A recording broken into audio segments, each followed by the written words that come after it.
Hello, everyone, and welcome back to TARP, the podcast that definitely did not die and did not rise 3 days later as a living dead man. Um, Today I have with me, well, the other member of TARP, this guy. Hello there, Art of War.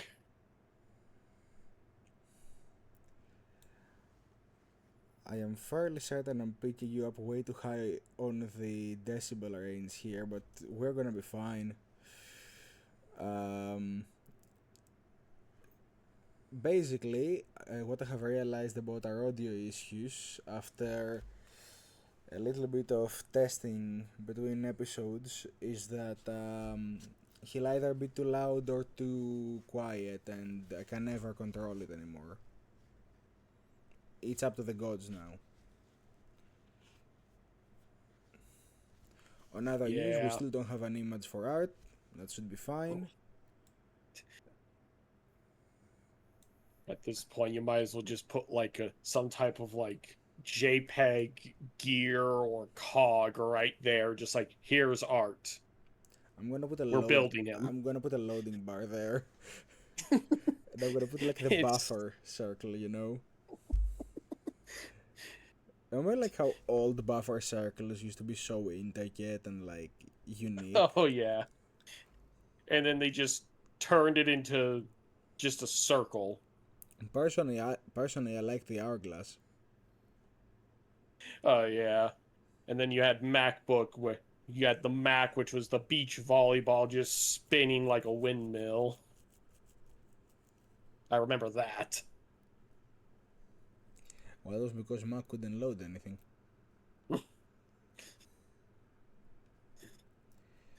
I think, okay, this is amazing. So you won't believe what just happened in the episode. Oh no. Okay, it should be amended now. I forgot to put the background music on loop for a second there. We never claimed to be professionals, I suppose, so. That is true. We did Yeah. say we are not professional in the slightest. We are going to make many mistakes and use potentially cursed software if the bot in the Discord channel is anything to go by. Yeah, also, I'm drinking a non branded carbonated syrup because I'm not gonna name any cola companies until they start paying me. Yep. And I will say this particular brand, not great. Hmm. Yeah, it actually smells and tastes like petrol, looks like petrol, might actually be petrol, but at least it has the flavor of cola. It's like, damn, why does this thing have the consistency of gasoline? This doesn't make any sense. It does though. It even has like a reddish tint to it. I would make a joke that it might be cherry soda, but then it's like, no, that I think that's gasoline. No, I have drank cherry soda. That's not cherry soda. Also, talk about a fruit that is a better juice than a soda. Cherry would be pretty high up there. Cherry as a Yeah. juice, beautiful. Cherry as a soda. What in the name of God is that?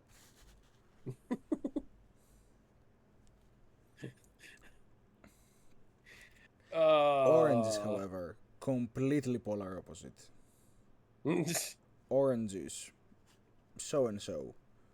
Orangeade, good stuff. Orange Aid? Yeah, like Fanta. Oh, okay. Because at first I was thinking, like, have they made an orange juice that's like lemonade now? What? Well, that's what the bottles say on like fizzy orange things. They say orangeade.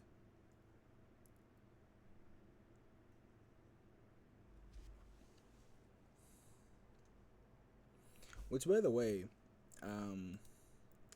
I've always been very aware of this, but I need to ask you, as the American representation of the audience, Oh boy. what is up with your Fanta and the color? I was wondering when this was going to get brought up eventually.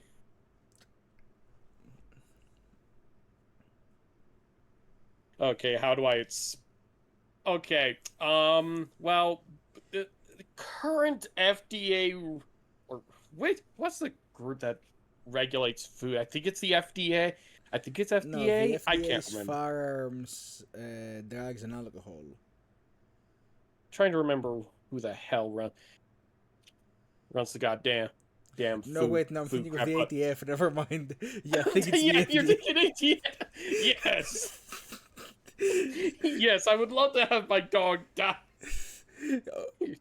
the division. This is going online, so watch your next words very carefully. uh but no, I think it's the FDA. Their rules on like food products and such here in America are not like Europe. In Europe, you guys at least have like the rules and such that says, "Hey, you need to at least include the proper flavoring in there." So if it says it has cherry flavoring, you better put some goddamn cherries in there. Here, we're more than likely to get high fructose corn syrup and all these random crappy dyes that simulate the flavor, but are nowhere close to the actual flavor, technically. Yeah, I was actually watching a short on YouTube about this where it was like, here's American cola. Wow, why does this taste like corn syrup? Because that's what it is. Yeah, That is not cola. And it's like, okay, try this. Much better. What is this? That's Mexican cola. yeah. Like a prime example of this is like if you have like I've had Mexican cola before, delicious stuff. Yeah, that's how it You can tastes in the taste the rest of the difference world. just based on the corn syrup and straight up the sugar they use. Yeah, it's made with Mexicans, actual sugar. yeah, they actually use proper sugar cane. American cola, why the hell is this artificial crap? Like Well, seriously. supposedly the video said, right? The short said that um, it's healthier. That's one of the reasons. And it's like, I call bull. no, I'm gonna be honest with you. Like, it's like when I go to a store to buy a cola at like a hobby store or something, right? Like, you're out there with your bros, going to paint some minis, and it's like, I'm gonna go buy a cola across at the convenience store. You go to the convenience store and it's like one cola, and they ask you light, zero, or original, and it's like, Yeah. why would I drink light or zero? Like, well, it's healthier for you. I'm not drinking cola to be healthy. Well, and the thing that a lot of people don't get is them saying diet or zero automatically makes it healthier. It actually doesn't. It's about as bad as if you were to drink a regular one. Like the amount of crap they put in there, oh, it is not healthier in the I mean, here's slightest. what it means. Light means it has like, I think, a lesser sugar, less sugar in it, and It's zero still means just as zero bad. sugar. Which, to say zero sugar is probably the worst for you, because Yeah, it needs other things to be sweet. And what are those yeah, things? I have no idea, and I don't trust it. yeah. Oh, and I just looked at the label on this one I'm drinking, and it does say zero, so that explains why it tastes like garbage. And there you go. No wonder this tastes like gasoline. Gasoline. They took out all the good stuff. I'd like to put out a disclaimer for the audience that remember back in the first episode, 3 episodes ago, when we said like one of the goals to see how far we can go into a subject without going into tangents? Yeah, cola wasn't the subject for today. So It just happened to be something that just came to our minds just instantly when we were supposed to be talking about the skull event oh reveals. yeah, we were Yes, gonna talk about that, but we don't care. we were gonna talk about that. Yeah, you're right. However, however, Now I guess we're gonna talk about fizzy drinks. No, I'm just kidding. Hey, Okay. I'm still on board for dissing America's stupid legislation on what can go in food products. Like, seriously, I've heard what goes into just your cereals alone. And I'm sitting here like, I mean, America, get your shit together. Get us our actual good shit. Tell I these mean, companies to get the good shit in here.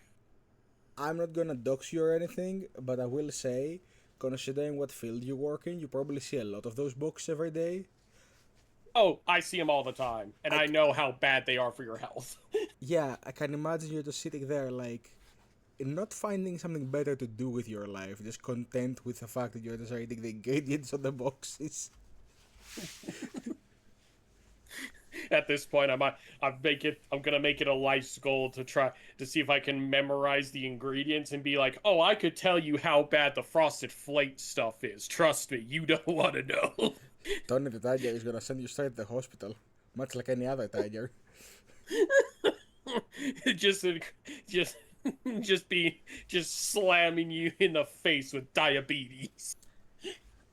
I mean, I have seen some like poor eating habits in my life, but like every time I hear about American product, it's like, yeah, I've heard about weird eating habits in my life, but just plain American products might just take the cake on any occasion of the day because it's like, for example, we had a friend who would put sugar in his popcorn, in his salted popcorn, and it's like it offsets the salt. And it's like, why don't you buy saltless then? Because then it's tasteless.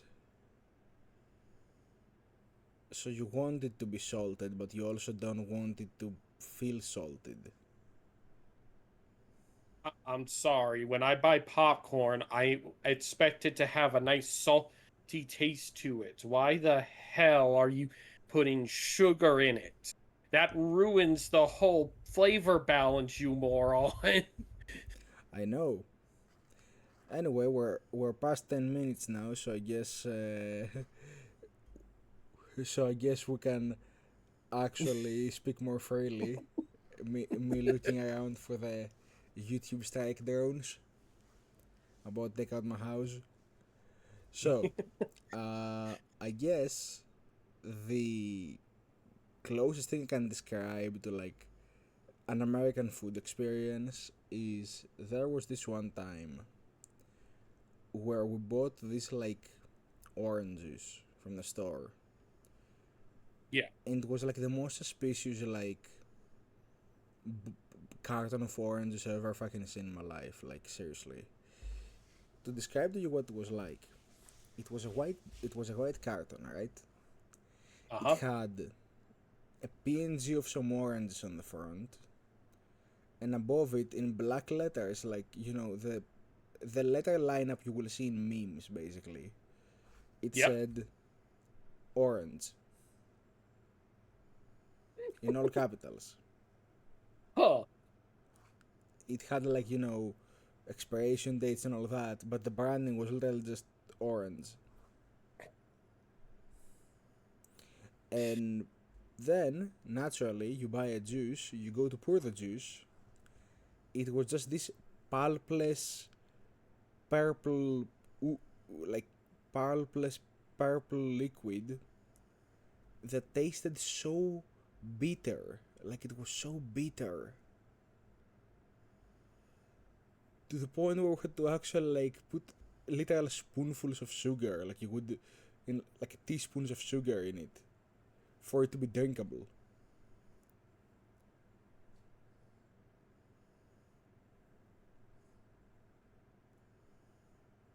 Huh. And the part that has always confused me is two things, right? One, why don't we just pour sugar inside the carton itself, mix it up a little, and be done with it? And instead, we went putting scoops of sugar every time we'd pour a glass. Like, would not just fix the problem? And two, why do we repeat buying that juice? Why do we not buy a different type of orange juice? I would go with the mentality of it's cheap, but then no. I don't know, dude. I think we could have bought like better juices at the exact same price because it's like price ranges don't really differ around here. Like, you buy one chocolate, it's gonna be like a bit less than €2. You buy another chocolate, it's again gonna be a bit less than €2. Maybe slightly different price, but overall the same.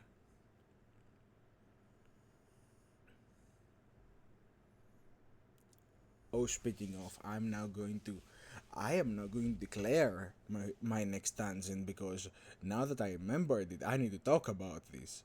Uh, Uh-oh. He e- remembered. He remembered. everyone, everyone, and I mean like, um, literally Gary Oldman and Leon the Professional. I think it was Gary Oldman. Everyone, literally buys this one chocolate brand around here, and they have so many like flavors and stuff, and it's all great, sure, whatever. And it has gotten so popular, even though it's like kind of like unique to our area of the world, that specific brand of chocolate. I won't call them out, but everybody buys them. And every time I have that chocolate, it's like, okay, it's just chocolate for the sake of chocolate. There's nothing like really special in it.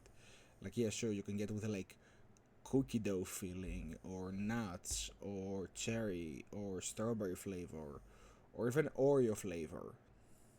Because apparently Oreos went from being a brand to being a, concept. Go figure that one out.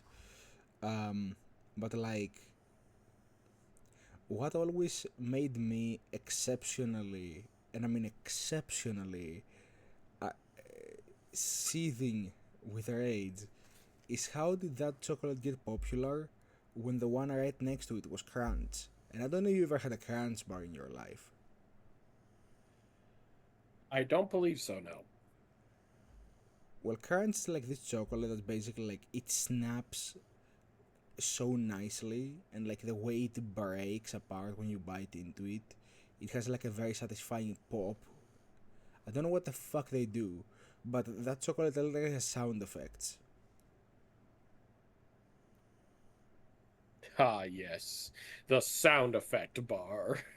And you wanna know the best part? It's actual fucking chocolate. Like, I won't bite into it and it's gonna be like, oh, this one is Oreo flavor, this one is cherry flavor, this one is strawberry flavor. No, it's actual chocolate. And that's like one of the big things that have like made me very like enraged with chocolates lately. I go to a store and I have to actually look through the shelves to find normal chocolate. Normal chocolate. And it's like, well, you could buy this one. It has like a cookie filling. This one has like fruits. This one is like orange and coffee. Which, like, I've seen 3 brands of chocolate do orange and coffee as a flavor. Why? And another big one that they all seem to share is like caramel and biscuit. Hmm. And it's like, I just want some chocolate. Is it too bad to ask for some chocolate? No, you need these oddball flavors that make no sense, but Look, we're great at marketing it as like the next big thing. look, I don't want to have like a unique experience out of eating chocolate. I just want like a punch of like feel good chemicals in my brain. And because I can't have like a proper human physical interaction, I I use chocolate instead. Like most people of our generation do. Yeah, you need Mike Tyson to come at you with a boxing glove filled with co- with cacao beans, just punching you in the brain with all that flavor. That's what you want. Yeah, that's what I want because your brain eats the chocolate and it gets that feeling of like, this is good. This is associated with good stuff in the brain. This makes me feel good and loved, and That's when you realize that the biggest romantic manipulator in your life is chocolate companies.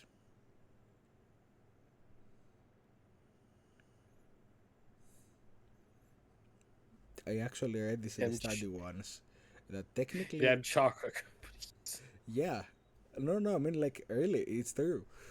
Basically, if I remember reading this correctly, this was years ago, by the way. So if it's not longer true, I take no responsibility for any of it. But I remember looking it up, and it's like it was an article. It was like, yeah, there is nothing about chocolate that like inflicts good chemicals that make you feel good about yourself and loved and all that in your brain. Like cocoa beans don't do that, milk doesn't do that, chocolate doesn't do that. It's just chocolate companies have done such a great job advertising chocolate as like the thing that people associate love with. You know, like Valentine's. What do you get your partner hypothetically in all of the advertisements and stuff? It's always a box of chocolates or something, right? Yeah. Yeah, so it's like they have done such a good job over the last like century of always advertising chocolate as like the lover's dessert, where your brain has gotten to a point through all the advertising that literally associates chocolate with being loved. And now you're ready for the best part? What? Chocolate is also not depressant, but because of these advertisement methods, since your brain ties it to feeling loved, if you go too long without having chocolate, you might get depressed. The secret to antidepressants, chocolate. As soon as you stop, you going back into the depression Oh, box. that's the best part. It's not an antidepressant because guess what? Chocolate kind of amplifies that sense of loneliness.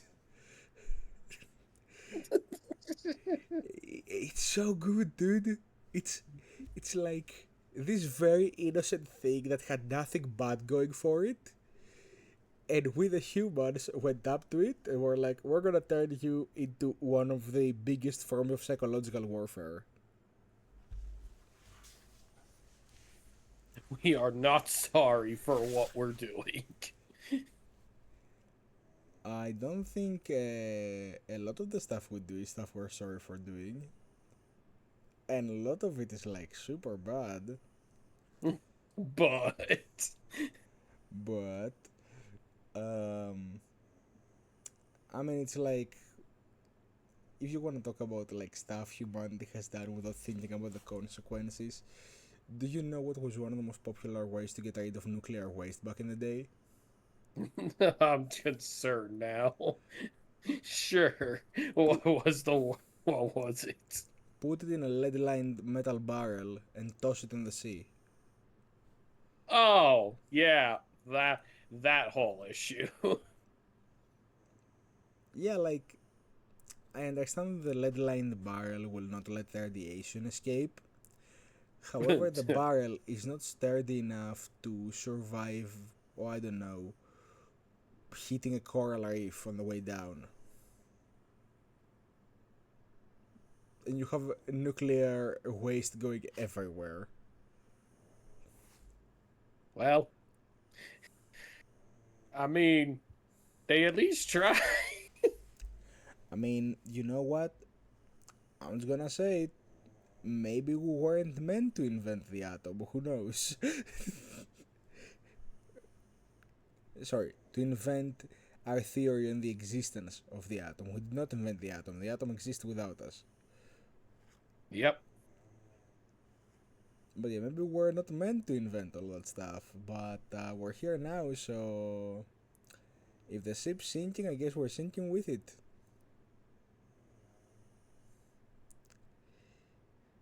It's like that good joke I heard once, by the way, which goes something like this. There is a sinking boat, right? Yeah. and the guys on the lower decks get hold of the um, get hold of the I guess the radio they have inside the ships to talk from like one place to the other, Yeah. and and you know, having noticed the water coming in, they pick up the radio. They page the captain. Yeah, the pager. That's the word for it. They pick up the pager. They page the captain, and it's like, Captain, the ship is sinking. What is your command? And then the captain pages in and goes.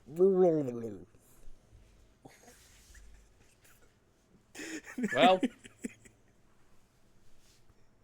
at least they had the right idea. That's pretty much how everything feels lately. Like, it really feels like we're trying to page the captain, and the captain has already drowned. Uh, But you know, you can at least enjoy it, right? It's what Leonardo DiCaprio did. sure. Totally can enjoy it. Totally not reckon something already and just late to say anything.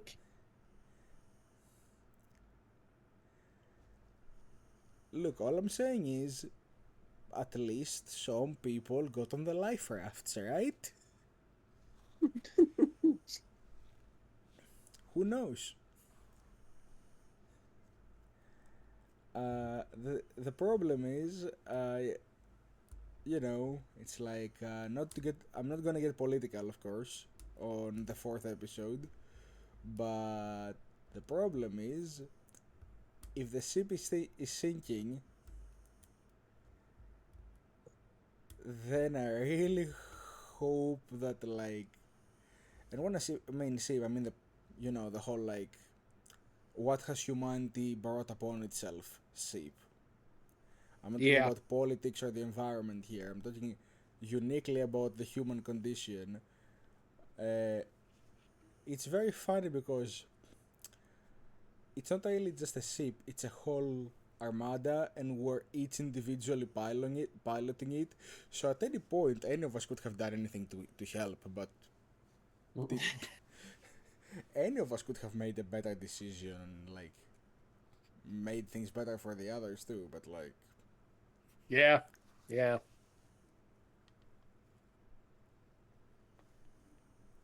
so at least if humanity is going bad, we can at least take solace in the fact that all of humanity is going bad. Pretty much, yeah. Okay, Like, but I understand that we're halfway through the episode, and this has went from sawdust to existential crisis. So we're going to. I guess it's a we good need time to to. raise the happiness ceiling right now. We gotta raise the happy. Yeah, I have We need people. to talk about I have something control good. coming in telling me that we need to raise the happiness ceiling quickly, otherwise we will lose the like 2 viewers we have. I say All two right. viewers. We It's need happy. What's happy? I say two Give us the viewers. happy. I say two viewers, but like honestly, I have not really checked like what mileage these episodes are getting. I just upload them, and then it's like, well, it's there now. Too late Yep. to do anything about it. Um, Right, well, I guess it has been quite a long time since the last episode, and quite a lot has happened. At the same time, not much happened. Like, there has been a lot of reveals for video games lately, and I'll tell you some of the ones I'm excited for. Shoot. So, like, you mentioned Skull Festivals earlier, like, yeah, of course I'm excited for, like, all the stuff coming out from my Warhammer games, because I'm a Warhammer nerd, and so are you, so Yep. that's a given. Anybody who has looked into skulls understand what we're talking about. Anybody who doesn't, it's just a lot of new content and new games being announced. So like, you know, like the rich get richer basically. That's what Warhammer feels like lately. Pretty much. Yeah, like if you're into the hobby and you like the lore and the setting and you're playing the games and stuff, yeah, the rich get richer. Like Yep. you have good stuff and you're getting more good stuff. That's how it feels. Um, but like there's been some like a lot of like reveals happening lately, like the summer festival reveals, the Xbox reveals, and let me tell you, none of them has me as excited as as Persona 4 Revival.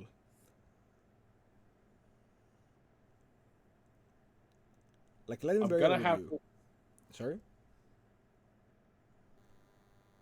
you were saying? Oh, that did get announced. Okay, that is new to me. I did not know. I did not pay attention to that. Okay. Yeah, it got announced on Saturday. We actually talked about it yesterday.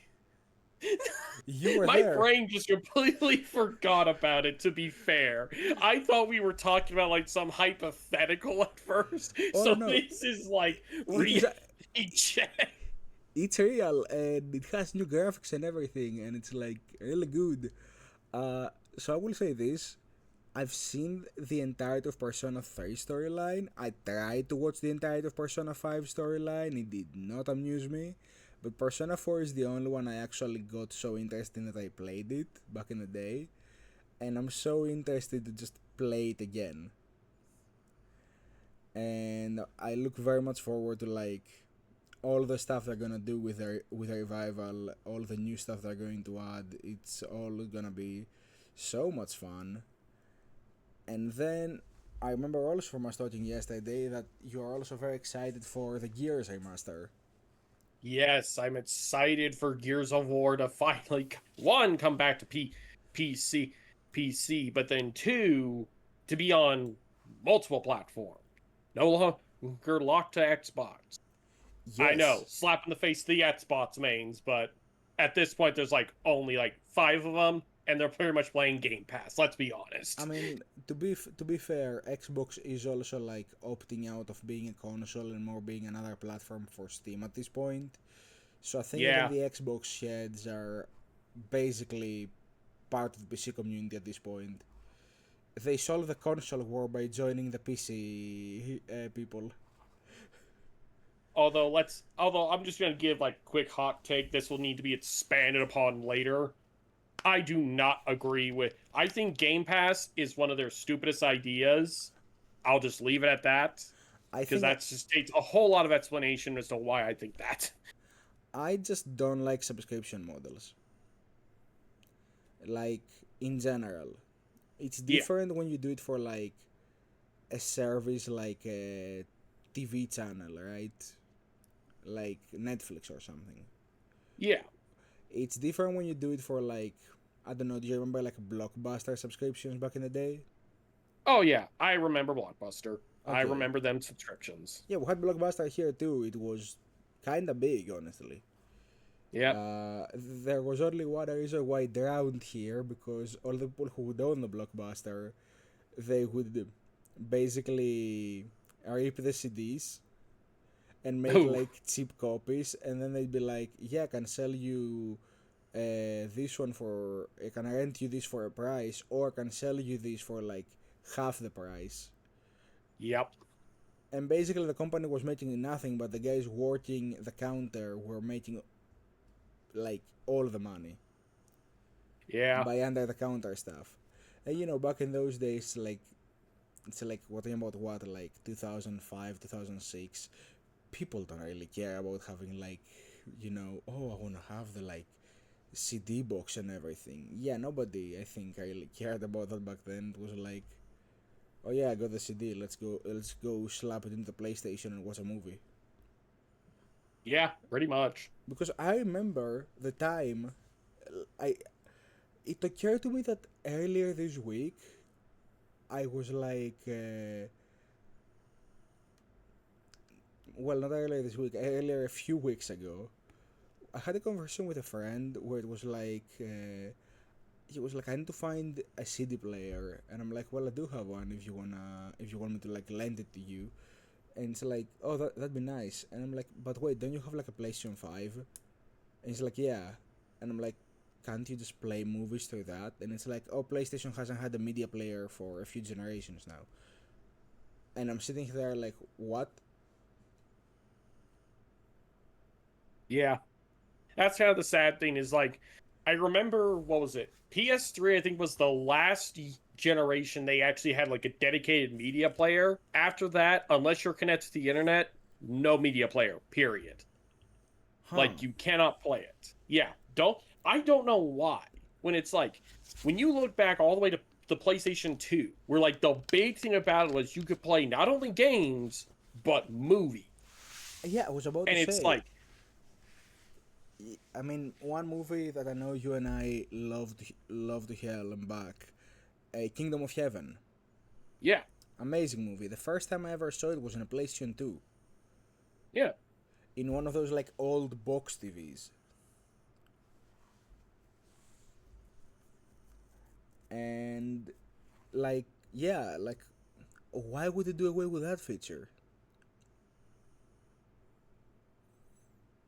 Honestly, and this kind of goes back to the whole and it kind of goes to what you said about streaming services. It's streaming services. Netflix, Hulu, Disney Plus, Paramount Plus.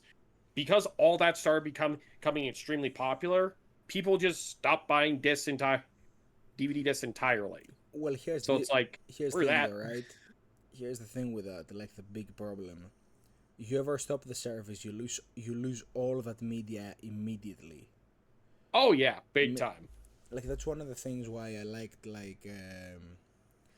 we have a very big movie CD collection uh, in basically in my family home, and essentially a lot of it was just like just buying CDs over the years and just making very big like CD libraries. We had like actually those plastic CD libraries with the with like shelves on them and drawers, and it looks all very nice, and not just CD Yeah, but also music, and it's like you don't have that anymore. yeah. Like, I'll even say this. I still have my PS3 and I still have my PS4. One of the nice things I like is having my whole physical game library and just staring at it and being like, I've played all these games. I enjoy them. I mean, I love seeing them. I do have like a game library here next to my PC, but all of them were like already in the era where you would slot in the disc and would just give you a code to activate on Yeah. Steam. Yeah, because by the time I got into PC gaming, it was around when Skyrim came out. Yep. So that was already done and dealt with. There was no like physical CD that was needed. Well, by the time I got my own first CD, my own first PC, that is, because I did play a lot of games back in the day. Like my first game on PC was Age of Empires 2, and yeah, you need the CD in that for that one. Yep.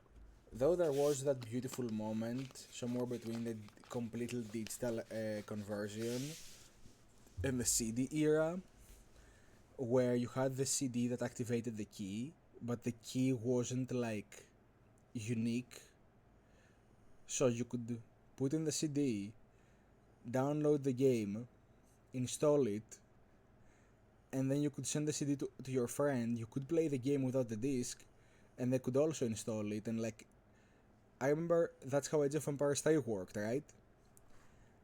And one day, I boot up my PC, I played Age of Empires 3, and then I opened the I opened the box, right, to check the guide because I wanted to do something about the tech trees.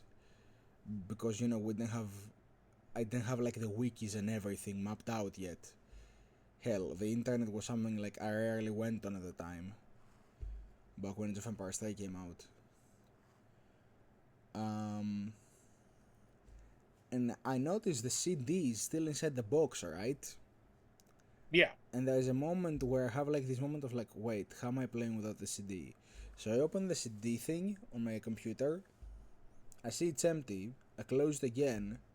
I close the game. I open it up again. It launches perfectly. I go through like all the menus and stuff. Everything is fine. I switch to the expansions. They are also running fine.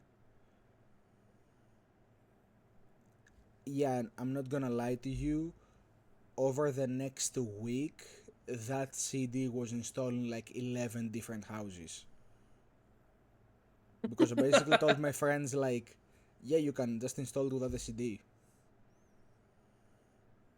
And we found out because we also installed it on my father's computer, and we're both able to play from one disc. So like it's like, oh okay, I see how this is, and we just basically gave it to the entire neighborhood. Huh. Yeah, Funny.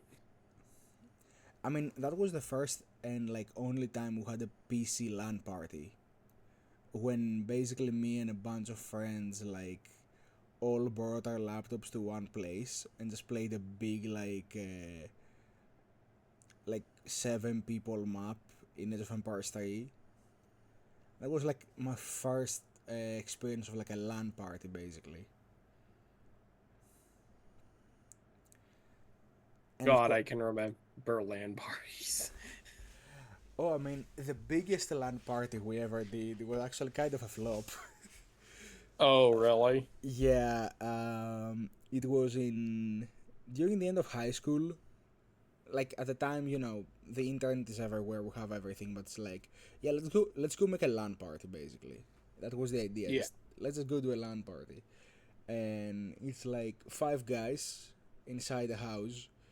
The dude that was like hosting us, his parents are out on summer vacation for like two Yeah. weeks, so we could literally do whatever we want.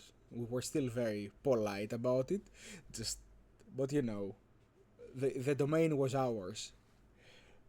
Um, and it begins with like, okay, what games do we have for the LAN party? Well, we have this Xbox,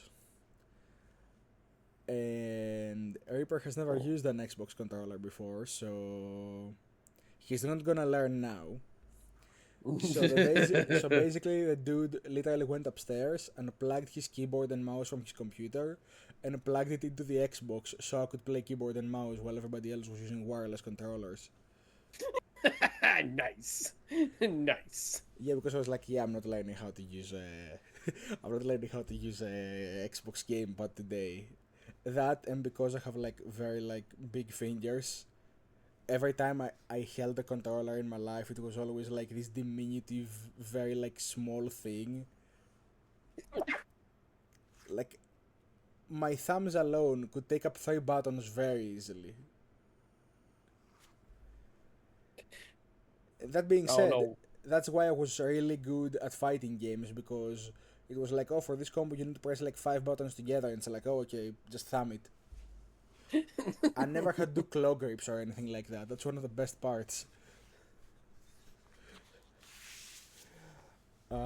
But yeah, and he's like, okay, what games do we have? And it's like, well, I was planning for us to do Halo 4. So we boot up Halo 4. Now here's the problem. The only Uh person oh. in that room that likes Halo and has played Halo is the guy who owns it. So the rest of us are sitting there like, okay, so what does this weapon do? Okay, so what does this do? And the guy is sitting there like, oh, don't you know that's like the needler? It shoots needles. Oh, do you know that's like the gravity hammer? And we're all just sitting there just nodding along. He's just saying names at this point. Do you have any idea what he's talking about? No idea. And Just after go. like Just play along. one round, where, by the way we did like the party system was, we put all our names in on like papers, and we had a little bowl. We would shuffle the 5 pieces of paper, and then we would like pick out 3, and those 3 would become like a squad. And the first round of Halo 4 was the guy who had actually played the game with 2 guys against the other 2 guys. It was it was not fun. I was on the winning team. It was not fun. Yeah, it was literally just him going around with a DMR, killing everyone, and the rest of us just being there like, so what does this do? Um, and then it's like, okay, what other games do you have that we can do like co-op? And a lot of them were like, like racing games, but you could only do up to 4 people. You couldn't do 5. Yeah. Um, and it's like, man, there's very few games that you can actually like play on one console and have more than 4 people, apparently.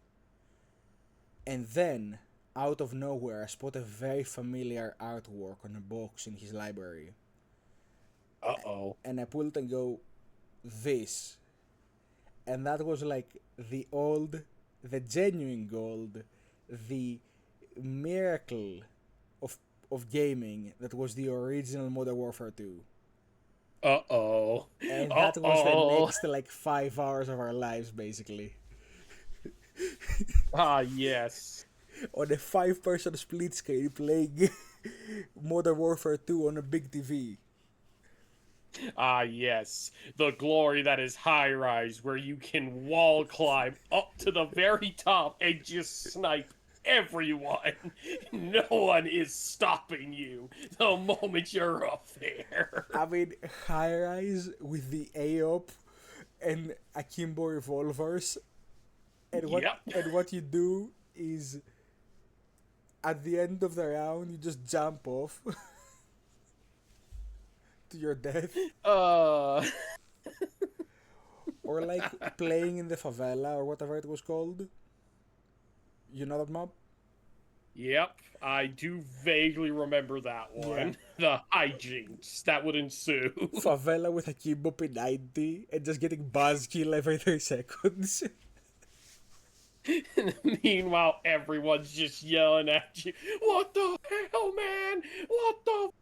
And you're just laughing in a kimbo, just not my problem. I think Favela was also very fun if you had like the Akimbo AA-12s because you could just walk into the building and just clear everything. Ah, yeah. Ah, yes.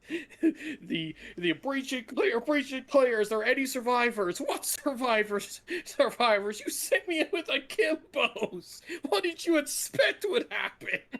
One of my favorite loadouts in that game, and this really will paint me into a corner, was Shield, P90, and the second and Bazooka for secondary.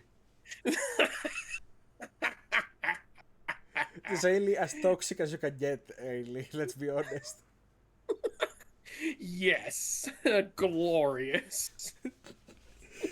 Especially the shield was so funny because it's like, if you crouch, there's nothing they can do about it.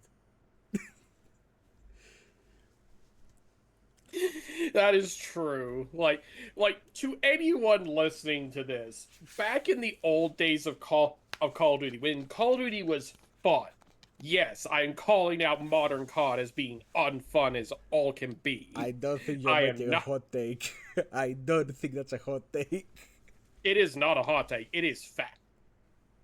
It is hard fact. But anyway, back in those days, some of the most fun builds were either some of the most toxic or just straight up, I am balling. And I am making you all look like idiots. Yeah, It's like just fun. my favorite thing to do with that loadout was like, oh, enemy has like a sniper set in that position.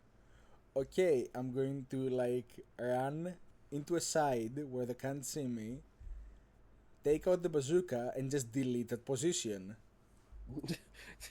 This is a problem. I'm going to alt tab for it.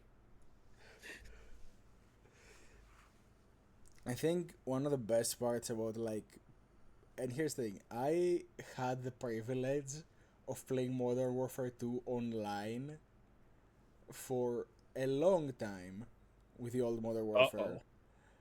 Yeah, like a Uh-oh. long time, and it was such a privilege to be among such a great time in gaming. Like, yeah, I was just a kid at the time, let's be honest, but in retrospect, thinking of all the things that happened, like, I was literally a 10-year-old sitting his computer, seeing somebody be like, how do we do this in the game? And somebody typing, press Alt plus F4, and you would see somebody lose connection, and I'd be there like, and it's like, yes, that was like the peak gaming era, in my opinion. Well, actually, Uh, no, the peak gaming era is definitely now, but that was like the peak, like, you know, frontier gaming. Like, we have no idea what we're doing. yeah. Like good It's luck, like good luck explaining the idea of a meta to anyone back then.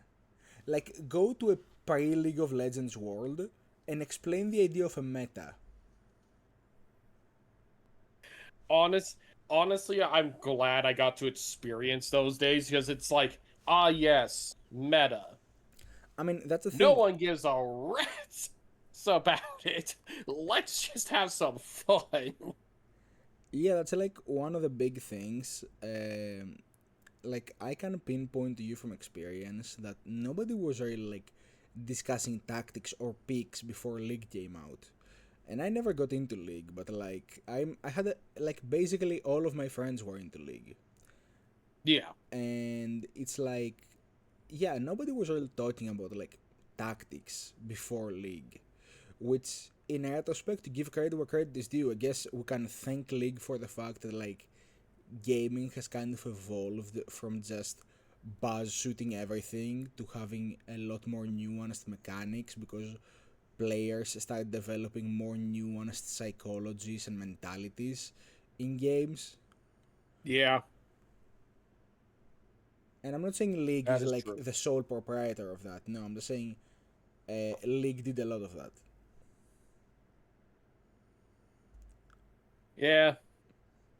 But then it's just like seeing like modern Call of Duty now. I'm just sitting here like this just looks like someone's on so much Adderall. Like there's no real fun to it. It's just yes, I'm gonna copy this build that this person copied from these other 35 people just because they don't want to actually, play a fun build. See, They want boring. see, for me, that's where like meta kind of starts to become an insult when everybody's just copying a loadout. I think if meta stands for most effective tactics, then I don't think it's an objective thing. I think there is a matter of subjectivity to it. Yeah. Like, what is most effective tactics for me very likely might not be most effective tactics for you.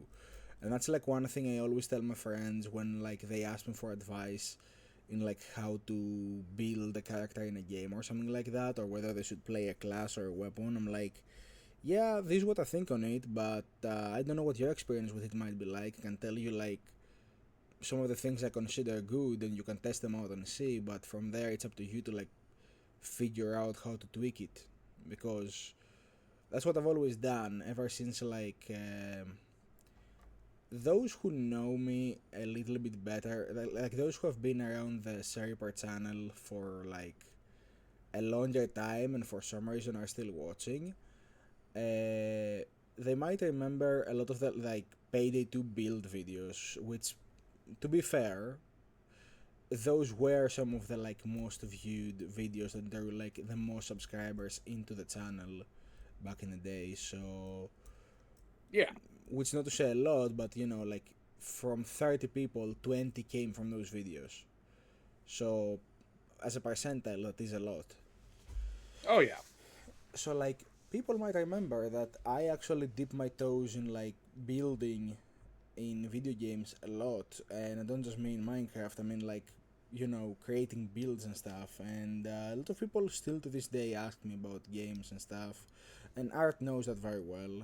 We play a lot of games together, as we've established on I think every episode. Yep. Um, and basically, it's a lot of that essential. Like, yeah, I made this. I think it's good, but I think if you wanna use it, you should tweak it a little. And that's always kind of what I've done. Like, I will go online. I will look up what works after getting some experience for myself. Like, I never instantly go on like and look at stuff. First, I wanna play a little, get a feeling for how I play the game without any guidance. Then look up some guidance and kind of try to figure out like what is closest to what I do and tweak it from there, because just taking what works and using it as is rarely ever deflects in a positive way on you. At best case scenario, just copying somebody else's playstyle and trying to play as good as them. In the worst case scenario, you are basically just throwing spaghetti at the wall until it sticks by just Yeah. playing other people's builds. Yeah, that's honestly, I think, the best way to put it, because I see so many people being like, well, I gotta get really good at the game. It's like, you want to get good at the game, just play it naturally. You will come up with a build that works for you. Okay, like for me in Payday, I love my shotgun. Do not get me wrong. But once I started trying out rifles, yeah, I started having a lot of fun with them and just figuring stuff out. I mean, yeah. That's it.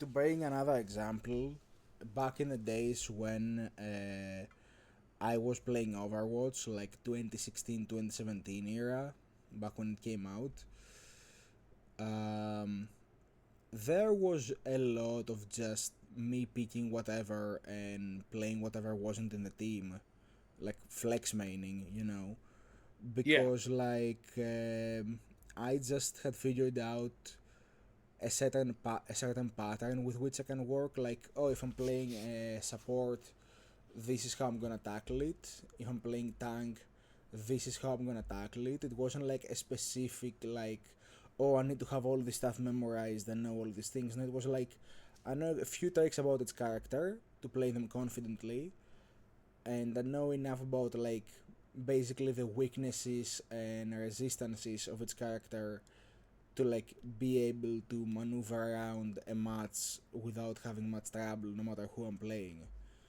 There Yeah. were characters I was much better with than others, sure, but having this flexibility always allowed me to like have fun no matter what I was doing. And I Yeah. think that's the important part. It's not like finding the meta that works for everyone. It's finding the meta that works for you and allows you to have fun in an otherwise stressful environment, because let's be honest, a lot of like games nowadays, especially PvP games and to a much lesser extent co-op games, they do tend to create a very like high stress environment in cases, because as much as you do it for enjoyment and everything, there are times where like everything is going wrong. And while a lot of people would be of the mentality of like, you can just quit the game, but that's not fun. Yeah.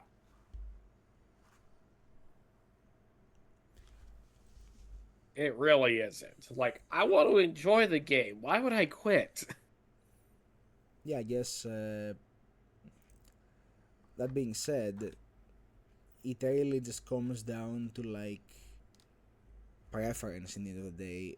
If you want to follow just a typical meta, go for it. It's just, I personally don't believe it's going to be as good for you. So like that's a big thing with people a lot as well. There's this mentality of like this fear of failing with a lot of people in games, which it stems from a very like real but at the same time not so real place, where people are like, well, if I'm not performing to this certain capacity, it's not that great, and I don't feel good doing it because it's like I feel like the team is pushing ahead of me and all that. And a lot of people have that. Like it's not a rare case. Like if you feel like falling behind is a bad thing, you are not alone in that. It's not that everybody else is so good and you are the one who's the fourth wheel of the shopping cart here. No, it's a very real thing that a lot of people struggle with. Um, in fact, I've had this conversation with more than a few friends where like my advice to them is just try new things and just fail forward, because Yeah. being afraid to like fail at what you do or not using your stuff because you might need them later, like that too good to use syndrome, all that like not changing out of what you know works even though something might be better because you don't know if you're going to be able to pilot as well. Yeah, all that stuff is just mentalities that really limit your horizons when it comes to your own entertainment. And you have to remember that you're there to entertain yourself, not to like outperform everyone else who's playing the game. Yeah. Yeah. I mean, what? Playing, and I know this is kind of like a minor thing, but it's like, playing Baldur's Gate 3, for instance. Yeah. for instance. I'm used to playing characters that are more straightforward, like artificers or cleric. They do a certain job, they get it done. But playing with you, Moon, and Aster, I've been able to try stuff like Warlock and Rogue, and even dip into Paladin slightly, to where it's like, wow, there is so much they can do, and it's like, yeah, you'd be surprised what you can pull off with just by just going this slightly in one direction or the other. You just got to give it a try. I I'm like, mean, huh, I might actually want to try some more just oddball classes. here's the thing, right? With CRPGs like Baldur's Gate and D&D as well, it's also a big thing of like, after a point you need to experiment because you can't run through a story over and over just the same way. You have to at some point like sit down, make something different, or else you're gonna go insane. True. Um, like yeah, there is like a canonical axis which I follow with most of my D&D characters, and I don't know if we've mentioned this on an episode before, but I've been a DM for basically over 10 years by now, and I've been playing TTRPGs for like about 15, 16 years by now, like ever since I Yeah. was very young. Um, and one of the things I realized early on is never make the same character twice unless you are playing the same character again. Yeah. Make sure that your characters have like something different, because that way you have a reason to like tell their story. If you have five five guys and they're all the same human fighter, let's put an example on the table. Um, what's the point in playing four of them? Like, even if their story is different, it's not gonna feel much different when you actually play it. Oh yeah. Like, sticking to one thing as much as you can be like, oh, I really enjoy that and it's the best for me, rarely will ever bring you as much long term joy as you think it will. Like, always try to experiment a little. The other day, in fact, just to bring another point to this, I was talking with a friend, and we're having conversation about like Dex Paladins and how like there is actually a reason to play a Dex Paladin nowadays, more than a few reasons actually. Um, and it's unironically a really good class. And guess what? If you told me like to tell you two classes that are complete polar opposites of one another, Rogue and Paladin, they're like night and day. Rogues are Oh yeah. usually portrayed as like, you know, sneaky, scammy, con artist kind of characters. Rarely will you ever find like the heroic and the valorous rogue. And paladins are always this like, you know, this ideal warrior, this knight in shining armor usually, Yeah. or the most psychotic member of the party. But that's a whole different bag of beans. I'm not gonna open up right now. That is a bag of words we're not gonna be to be tracking out at the moment. Yep. Um, and yeah, it's like the fact that now I can think of a really good character idea between paladin and a rogue, where like the resource exists to make something really fun, and I do mean rules as written fun. Like, you need zero homebrew to bring this to life. It's actually insane to me that there is actually something fun you can do where you can actually combine those two and have it make sense in both a mechanical and narrative perspective. Yeah. And yeah, that's like a very big thing. And I guess the I guess the point I'm trying to make is meta is whatever is most effective for you, not whatever is most effective for an entire community, because you're an entire community. You can never truly agree on everything ever. Uh yeah. We can all agree that a weapon is good, or that a class is good, or that a skill is good, but not all of us can agree on how we run that class, how we like to use that skill, with what combinations we put it in, or even how we like that weapon to be used, made, or whatever. Um, Meta can only take you so far. After a point, you have to think for yourself. Yeah, I mean, it's like what? Like again, looking at payday. Like for you, you'll tend to do shotguns more close range, being light on, being quick, quote unquote, quick enough to be able to get into enemies and do so. Whereas me, I'm more like, forget that. I'm gonna start sniping with it. I'm just shooting snipers in the head with it. We both like shotguns, but we've just come to figure out that's our difference in meta. I'm more for the sniping. He's more for the I'm gonna blow your head off in close range. It works.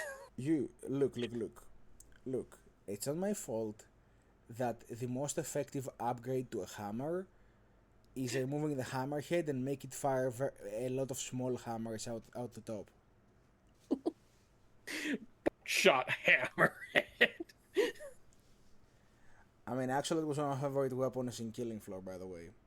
The the shotgun hammer. Oh my. And it was firing explosive cells too, which was extra fun. But that, Yeah. sorry, yeah. Yes. The best type of hammer, the ones that explode on contact. I mean, I'm not wrong. Anyway, I'm looking now at the timer, and I think we're gonna have to leave exploring that idea alongside the many others on the next episode of TARP, which, if plans go correctly, should come out a lot sooner than this one did compared to the previous one. Because I think next time we do TARP, we're gonna have to talk a lot about a certain setting due to the fact that there is a lot of good stuff coming out for that setting by the end of this month. Yes. It's gonna all I'm gonna say is that episode, first impressions all around. That's gonna be fun. First impressions all around, and also the biggest dog go into a tangent challenge of let's see if Reaper can talk about 40k for like 2 minutes without starting to talk about lore. I will bring the egg timer for that. I'm gonna time this. It's good. It's going to be a challenge. Like unironically, I'm not like playing this up for views. I have a hard time not talking about 40k in my life. Well, with that, I think it's time to send off the audience. Yeah. Is there anything you'd like to say before we close in? Um, lots of big reveals. Very excited for me for several of them for obvious reasons. This month, definitely gonna get interesting on how either big our smiles are or how much we're gonna be trying to bury the corpses. Not necessarily in that order. That is very fair. He has been Art of War. I have been Reaper. We both wish you a good one. We'll see you in the next time. And remember, you can find us here on YouTube or inside your attic. Bye bye.